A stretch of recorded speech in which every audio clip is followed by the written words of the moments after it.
কেমন আছেন সবাই? আশা করি সবাই অনেক ভালো আছেন। তো দেখুন, আমি আজকে আপনাদের সাথে মাছ ভুনার রেসিপি শেয়ার করতেছি।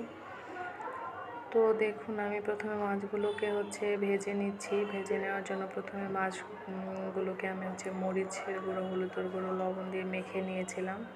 তো এগুলো তেলে দিয়ে নিচ্ছি। দেওয়ার পর এগুলোকে ভেজে নিব।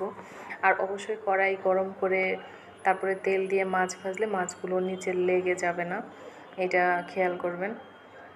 তো আমি মাছগুলোকে উল্টে দিচ্ছি। এক পাশটা হয়ে গেছে সুন্দরভাবে, উল্টে দিয়ে আমি ভেজে নিব। আরেক পাশটা উল্টে দিয়ে সুন্দরভাবে ভেজে নিব আমি। তো মাছগুলো দেখুন, আমি একটু ভেজে নিচ্ছি সময় দিয়ে। এই পর্যায়ে চুলার আঁচটা একদম মিডিয়ামে রাখতে হবে, যাতে মাছগুলো একেবারে পুড়ে না যায়।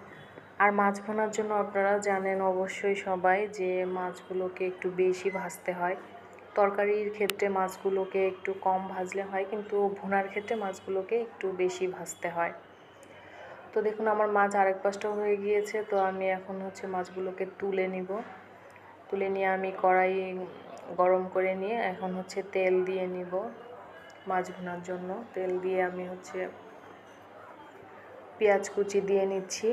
পেঁয়াজ কুচি, পরিমাণ মতো পেঁয়াজ কুচি এবং কয়েকটা কাঁচামরিচ, 3-4টা কাঁচামরিচ কেটে নিয়েছি, ওটা দিয়ে নিচ্ছি। তো এই পর্যায়ে এখন আমি এগুলো লবণ দিয়ে নিব। নিয়ে দেখুন, লবণ দিয়ে নিচ্ছি। তো বাটা মশলা দিয়ে নিব, রসুন বাটা। তো রসুন বাটা দিয়ে নিচ্ছি। তো এখন নেড়ে চেড়ে দিব।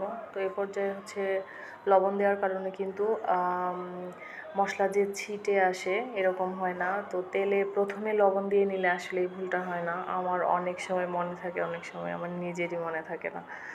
তো দেখুন, আমি এখন নেড়ে নিচ্ছি। তো যাতে নিচে একদম পুড়ে না যায়, এই জন্য মশলাটা যেন পুরা গন্ধ না হয়, এই জন্য একটু পানি অ্যাড করে দিচ্ছি। পানি অ্যাড করে দিয়ে আমি আবার এখন গুঁড়া মশলাগুলো দিব। তো দেখুন, হলুদ গুঁড়ো, মরিচ গুঁড়ো, জিরার গুঁড়োটা ব্যবহার করেছি আমি এখানে। তারপরে আপনার সজের গুঁড়ো যেটা, সেটা দিয়ে নিচ্ছি। দিয়ে মশলাগুলোকে এখন আমি কষে নেব। আর আসলে রান্না ভালো হওয়ার মূল মন্ত্র বলতে পারেন যেটা, সেটা মশলা কষানোটা। যদি মশলা কষানোটা অনেক সুন্দর হয়, অবশ্যই আপনার তরকারি অনেক সুন্দর হবে। এটা অবশ্য যারা ভালো রান্না করতে পারেন তারা সবাই জানেন। আমি যদিও শিখছি, প্রতিনিয়ত শিখছি। আসলে রান্না একটা আর্ট, মেয়েদের যত শিখবে তত ভালো হবে। তো আমি মশলাগুলোকে দেখুন কষিয়ে নিচ্ছি। এই তো আমার মশলা কষানো হয়ে গেছে। এখন আমি মাছগুলোকে অ্যাড করে দিব। তো মাছগুলো দিয়ে নিচ্ছি। মাছগুলো দেওয়ার পরে আমি নাড়াচাড়া করে নিব। নাড়াচাড়া করে নিয়ে এতে পানি অ্যাড করে দিব। ঝোলের জন্য পানি অ্যাড করে দিব।